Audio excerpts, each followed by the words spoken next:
Ma'am ख़ास तौर पर अगर मैं बात करूँ एक छोटे बिजनेसमैन की, तो वो आपके डिपार्टमेंट से खौफ ज़्यादा रहता है।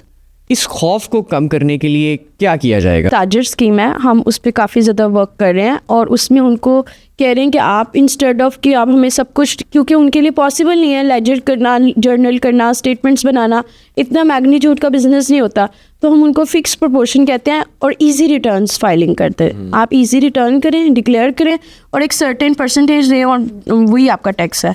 प्रॉब्लम क्या आ रहा है? जी प्रॉब्लम इंपॉर्टेंट थिंग है, बिल्कुल इंपॉर्टेंट थिंग ये है कि हमारा यहाँ पे है अनडॉक्यूमेंटेड इकोनॉमी 70%। ठीक है। अब हमें खुद भी आदत नहीं है डॉक्यूमेंटेशन की, बाहर के कंट्रीज में भी तो हर चीज़ डॉक्यूमेंटेड बिल्कुल होती है। तो उनके लिए इतना प्रॉब्लम नहीं है। हम काफ़ी जगह पे ऑलरेडी टैक्स पे कर रहे होते हैं बट हम उसका बेनिफिट नहीं ले रहे होते हैं। तो जो छोटे बिजनेसेस हैं, अगर उनका लाइक ऑटो पे जैसे सब कुछ होगा तो डॉक्यूमेंटेड होगा तो उनके लिए भी कोई मसला नहीं। माइट भी वो उससे डबल पे ऑलरेडी कर रहे हैं टैक्स, बट एक क्योंकि एक proper setup is not there, तो उनको एक इंफॉर्मेशन देने में, और वैसे भी उनको लगता है कि शायद हम उनकी कोई पर्सनल इंफॉर्मेशन लेके असेसमेंट करके हम उसको मिसयूज़ करेंगे, जबकि ऐसा बिल्कुल भी नहीं है।